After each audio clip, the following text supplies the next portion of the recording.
Good afternoon, everybody, and welcome to Unit 3 of the course, although Unit 3 has already been rolling for a while now, so this video is a little bit late in the game, but last week I was putting together your report cards and things.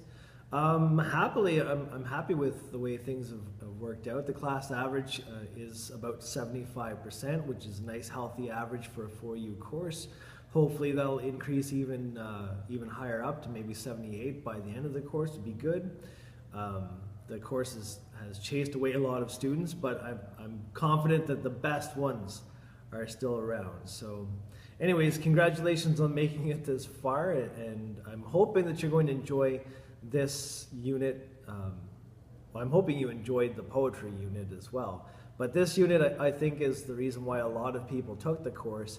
People typically write a lot more fiction than poetry. So I just want to give you an overview of what the unit is going to look like and how it's going to wrap up. I'm still in the process of designing it. I mean, I've designed the lesson content, but I haven't decided what the assignments are going to look like, specifically what you're building towards, but I have a concept and I'll share all that with you. So the first pair of lessons kind of go together: plot-driven fiction and character-driven fiction. They're basically two different ways of approaching a text. So plot-driven fiction is very straightforward. You come up with a great idea for a story. You think it's going to be exciting, or you think it's going to be romantic, or you think it's going to be depressing if you're shooting for tragedy. You think that it's going, you've got a great idea for how the mystery is going to get solved if you're writing that genre of fiction. Whatever it is, you have the idea for the story, and then you go about crafting the characters and setting it in a setting where it's going to work.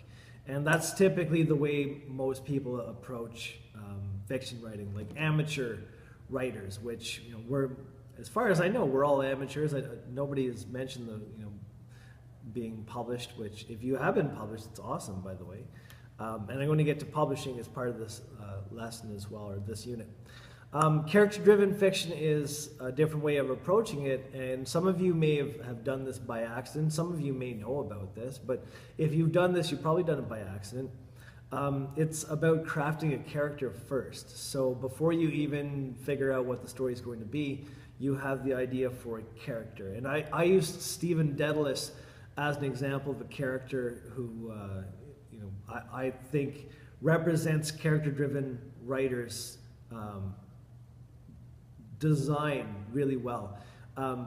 Stephen Dedalus appears in the two most important works by James Joyce: Ulysses, which is an absolute monster, the insane difficulty rating as far as literature goes, but also Portrait of the Artist as a young man.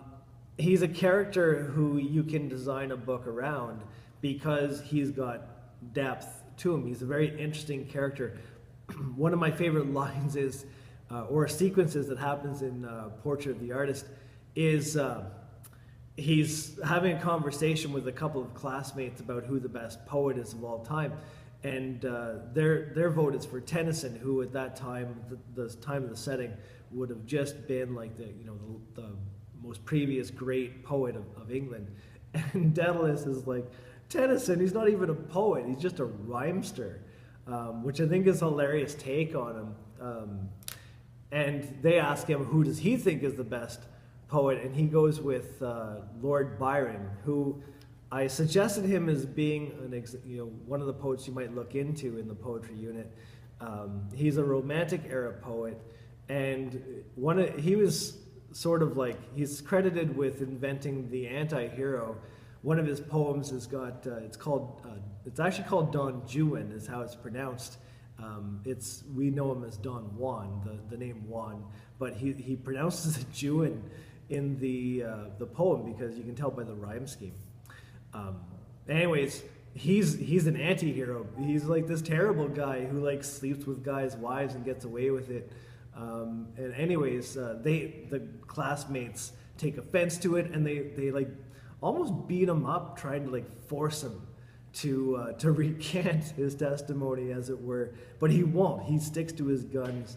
But that sets up his weirdness as a character, because on the one side, he's ultra religious, like very straight-laced kind of person. But on the other hand, he doesn't appeal to the poetry of Tennyson, which tends to be straight-laced and very Victorian in its values, doesn't appeal to him at all. But Byron does, which that's where Portrait of the Artist goes. It's like some would call his awakening. I would say just like his transition from innocence to experience is what that story is about. But anyways, I'm getting carried away. The fact that I am getting carried away, I think, maybe testifies to the fact that Daedalus is a great character. The fact that I would sort of get caught up in that. And that's the idea with character-driven writing, is you have the idea of a character, and then if you put that character in a setting, the story should, in a sense, write itself. Just based on so put the character in a situation, what would they do? How would that story play out with that particular character in that point in time with like a supporting cast? And that's how character-driven writing really works. One way that you can sort of like tell the difference often between character-driven writing and plot-driven writing is there tends to be a lot less excitement in plot-driven writing. In character-driven writing. Plot is all about the excitement and the suspense and the romance and the emotions, but character is more inward. The conflict in character-driven writing tends to be, human versus self versus human, instead of human versus human, which typically plot-driven is human versus human or human versus nature. Character-driven being human versus self, usually, but not always. But anyways, those two lessons kind of go together as being two different ways that you can approach writing. And then there's two other ways that you can approach writing, and those are in the fourth lesson, which is commercial versus literary. So I'm guessing that most of your background has probably been getting all tripped up in my words, literary writing, like in your English courses. If you were ever asked to write a short story, probably the teacher wanted there to be a theme. They wanted you to use a variety of literary devices when you crafted it. They wanted you to, elevate the language and have like the most flow and coherency that you can have. That's typically the way that you would approach a literary text, is the idea of meaning. And it's like with the poetry unit, a literary text has to add something to the conversation of existence. It has to have that theme. Commercial fiction doesn't, though. And actually getting too wrapped up in the idea of themes or well-crafted characters or the use of literary devices can sometimes detract from the quality of your commercial writing. So with commercial writing, you're looking to create writing that's going to sell. Really good example of that is this guy named Mickey Spillane, who wrote back in like the 1950s and 60s in the height of the Cold War, wrote these kind of mystery novels with these commie rat kind of like antagonists, and basically the stories were all the same. It was about the espionage, and the communists were trying to to obtain secrets or something, and the detective has to solve the case. Basically what he did was he played on Cold War hysteria, right? He knew that was readers would have that appetite, and so he fed that particular appetite. In one of the videos, it talks about how if you're going to come up with a story about mermaids versus a story about vampires, the story of vampires would outsell at a ratio of about 10 to 1, because that typically people are more interested in stories about vampires, which is kind of weird. But anyways, it's true. You're not looking to craft Shakespeare with commercial writing. You're looking to sell books, and it's a totally different way of approaching the text, or as authors. So that lesson is again two different ways, and I think this is where I'm going to head with this unit as far as the big project goes at the end. I've already asked you to write a piece of plot-driven writing. It's at some point I'm going to get you to write a piece of character-driven writing as well. But also one of them is going to be commercial, one of them is going to be literary. And then there's another lesson in here about having your work published, and the different methods you could choose And it's kind of ironic me teaching you about this as somebody who's never successfully, well, I shouldn't say never, but like not really successfully been able to publish my writing. But as best as I can, I'm showing you, ways that you could go about it, and also sharing, my successes and failures with you. So the idea being that I think that I'm going to get you to approach a couple of literary agents actually for your big project. Will be the query letters that you're going to send to them, pitching your idea for a pair of novels. I think that's where we're going to head. So your piece of flash fiction, the idea of pushing that to like a fully fledged novel. If you already have plot characters and setting, it's just a matter of sort of like retooling the factory, so to speak, to turn that into a novel.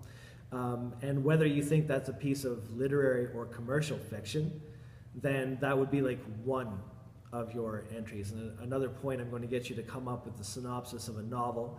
It'll be a character-driven novel, and you can choose to have that as literary or commercial, depending on which one you did with your short story. So you do the opposite. So you've got one piece that's character and one that's plot based, and one of those two is going to be commercial, one of those two is going to be literary.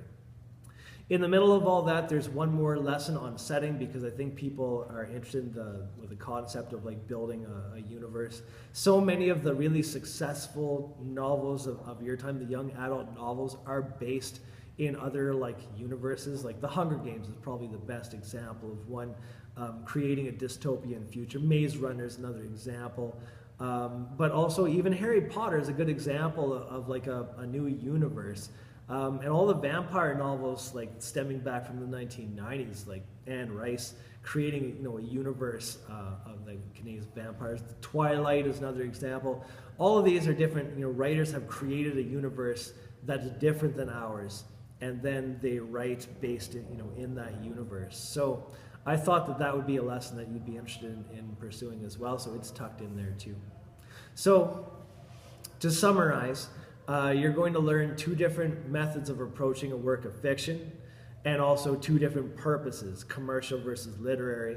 In the middle of all that, we'll play around with setting and building a universe, and at the end of the unit, you're going to be approaching a literary agent or two literary agents, and sending off query letters to them, pitching them your ideas for novels. All right. So as far as like how long this unit's going to take, I'm not exactly sure. It's probably going to, it'll take us into December at least. And I think that probably where we're going to go from here is, I'm condensing the course a little bit. Instead of having 2 units on fiction, I'm just going to have this 1 unit on fiction, then we're going to move on to nonfiction, and after the Christmas break you'll get into the course culminating activity, which I decided there's no need to have an exam. This course lends itself much better to a writing portfolio. So just keep that in mind, that as you are doing your writing in this course, that eventually you're going to take your best pieces of work and you're going to combine those into a portfolio, and you're going to be submitting that as your final project for the course. Anyways, that I think is going to do it for time. If you have any questions about the course and where we're headed with this unit, if I wasn't exactly clear, I feel like I'm still a little bit sort of foggy from last week and the amount of reporting and stuff and marking that went on. So anyways, I might not have done my best job of speaking clearly in this video. If you have any questions, please get in touch with me and I'd be happy to answer.